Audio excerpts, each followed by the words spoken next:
Season 2 opens with a very interesting ending. The date is October 28, 1984. A bank robbery is taking place in Pennsylvania, and the robbers are accompanied by a girl with superpowers who can create hallucinations. She has a tattoo of Pay 008 on her arm. Remember this detail, as it's going to be connected later. On the other hand, Halon is arriving, and everything seems normal in Hawkins.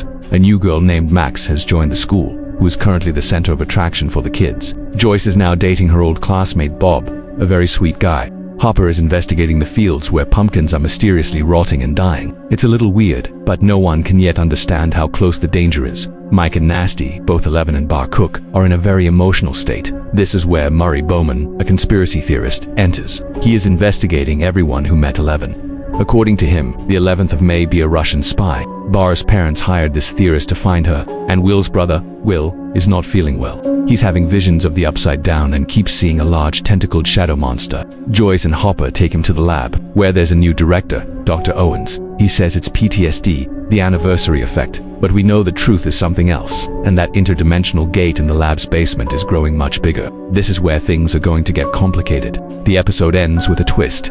Hopper goes to a cabin in the woods, and guess what? 11 is hiding there. Yes, Hopper has now become a father figure to 11, taking care of her. A flashback to episode 2 reveals that after defeating the Demagon, 11 remained in the Upside Down. She returned to the real world but hid in the woods, because government officials were questioning Mike. Now, she's living in that cabin with Hopper, completely secretly. Now that Halon is here, 11 wants to go trick-or-treating, but Hopper refuses. He says she can't go out until Owens makes some arrangements. 11 is obviously frustrated. Imagine being stuck indoors when you have superpowers. Nassie and Steve's relationship is facing some problems. Nassie needs to tell the latter's parents the truth, but Steve is afraid that Hawkins' lab will come after them. At a Halloween party, Nassie gets drunk and abuses Steve, claiming that she has no empathy for the latter's parents. Steve leaves, and Jonathan takes Nassie home. This is where a hint of a love triangle emerges. All the boys go trick-or-treating, and Max joins in. Will has another PTSD episode and tells Mike about his visions. Mike admits that he's trying to contact 11. Meanwhile, 11 is also trying to contact Mike with her powers, but she's not successful. And now comes the episode's twist. Dustin comes home and finds a strange creature in a track can. It's a small thing, but trust me, this is where the chaos begins. Episode 3 flashbacks reveal that Hopper found 11 in the woods and made a deal to take care of her, but she wouldn't leave the cabin. In the present, Bob is encouraging Will to face his fears. But little does Bob know, these are not normal fears at all. Nassie and Jonathan plan to tell Barb's parents the truth. Meanwhile, Dusty names the creature he caught Dart, short for Dart Indian. When he shows it to the other kids, Val immediately recognizes it's from the Upside Down because it makes the same noise as Will hears in his visions. Hopper becomes angry with Owens because the gate is out of control, and the mystery of Pumpkin Fields deepens.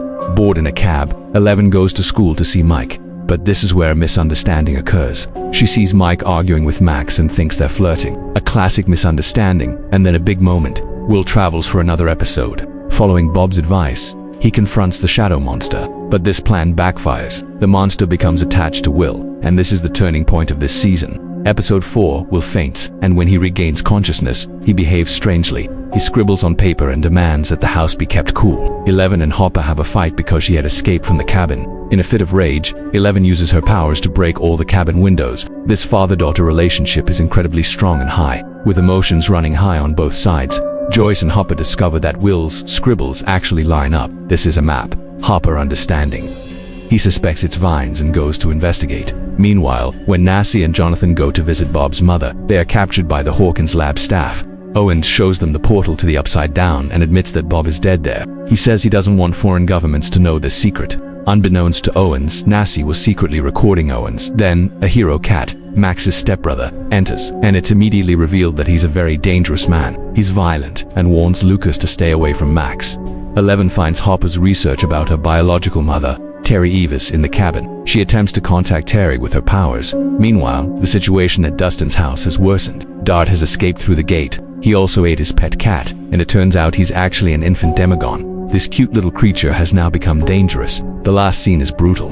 Hopper digs through the pumpkin field, finds tunnels that resemble the Upside Down, and gets trapped there. Episode 5. Hopper is trapped in the tunnels and falls unconscious. Will has a vision, and Joy realizes something is wrong. Bob, a mathematician, looks at Will's drawings and recognizes that it's a map of Hawkins. Joyce, Bob, Mike, and Will all go together to rescue Hopper. Nassie and Jonathan take their recordings to Murray, who is very clever. He says that the public won't believe the full truth, so they'll have to water down the story to make it seem believable. Lucas tells Max the truth, Will's disappearance, the upsides, the downsides, and it's an important moment of trust in a relationship. Meanwhile, Dustin, with Steve's help, captures Dart in the basement. 11 finds her biological mother, Terry.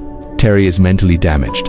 Dr. Brenner gave her shock therapy when she came to rescue 11. But through a psychic connection, Terry tells 11 that there was another girl like 11. Remember the opening scene where the girl with the 008 tattoo was seen? So yes, a connection is being made. When Joyce Bob rescues Will and Mike Hopper, the lab scientists arrive and set the tunnels on fire, causing Will extreme pain. He falls down and starts screaming loudly because he is now mentally connected to the entity. Episode 6, Will gets a checkup in the lab and is diagnosed with memory loss. Dr. Robin's theory is that the Shadow Monster and now the Mind Flayer is like a virus controlling Will's brain. The scariest part is that all creatures in the Upside Down share a higher mind. This means that if the tunnels are damaged, Will also be hurt. Meanwhile, Nassie and Jonathan's love story finally develops at Murray's house. The next day they send the recording to the newspapers to expose the truth. Meanwhile, Lucas, Max, Destiny, and Steve try to trick Dart into taking them to a junkyard. Max discusses her relationship with Billy and reveals that the cat is violent. And violent because her father remarried to Max's mother. Max's story aside, a problem arises in the midst of the war. Dart doesn't come alone. He brings a whole pack of adolescent Demogorgons known as Dams and Dogs. All the children are now in trouble. But then all the Demo Dogs escape because the Mind Flayer has sent them somewhere else. Will has a vision of a location that the monsters aren't letting him see. Owens, without thinking, sends a team to investigate, only to be killed by the Demo Dogs. Now, the monsters are infiltrating the lab, and the threat is at its maximum. Episode 7. This episode is a little different, as 11 goes to Chicago and finds 8, Carly. They both have similar tattoos and were experimented on by Brenner. This is why Carly considers herself 11's sister. Carly's powers are quite different. She can project images into people's minds. She leads a gang that will help her get revenge on Brenner. When 11 reveals that Brenner is dead, the gang decides, so what if Brenner is gone? They'll use 11's help to kill the man who tortured Terry. Callie trains 11 to strengthen powers by challenging her anger. Using her powers, 11 finds a target named Ray, and the entire gang goes to his apartment to kill him. 11 uses her powers to strangle Ray. At that very moment, Ray reveals that Brenner is alive. 11 sees a photo of his 2 young daughters. At that very moment, the daughters are also calling the police. 11 refuses to kill Ray and stops Callie, and the gang then has to return to their hideout. Carly gives 11 the choice of either taking revenge or returning to Hawkins. 11 has a vision of Mike and Hopper in danger inside the lab, and this moment defines 11. She decides to return to Hawkins because family matters more than revenge. Episode 8. The lab is attacked by Demodocs, killing many scientists. Mike realizes Will has become a spy. It's for the Mind Flayer, so they sedate it so the Mind Flayer doesn't find their location. Mike, Joy Hopper, Bob Owens, and an unconscious Val hide in a room. But the power goes out. Bob becomes a hero in this moment. He goes in, restores the power, and activates the system to open the doors. Everyone flees, but tragedy strikes Bob. He is attacked and killed by Demodogs. Joyce watches it all from the front, completely helplessly. This scene is very emotional, and Bob was such a sweet character. Jonathan, Nachi, Steve, and the other kids rescue him and go to the buyer's house. The monster, now named the Mind Flayer, wants to conquer the world and kill everyone. Everyone establishes communication with Val using Morse code, reminding them of good memories. Val tells them they need to close the gate, and then the noise reveals the Mind Flayer's location, sending a Demo Dog. The door opens, and boy, she's back. 11 kills the Demo Dog with her powers and reunites with Mike. It was a perfect hero entry. Episode 9. Mike is angry with Hopper for hiding 11, but now there's no time for emotions. They have to make a plan to close the gate without killing Will. Hopper and 11 go to the lab to close the gate. The others stay to save Will. Joyce, Jonathan, and Nassie raise the temperature in the cabin to successfully extract the Mind Flayer from Will. It was risky, but it worked. Billy comes looking for Max and gets into a fight with Steve. Max sedates Billy and makes him promise to leave him alone. Steve, Max, Dustin, Lux, and Mike go into the tunnels to burn the core.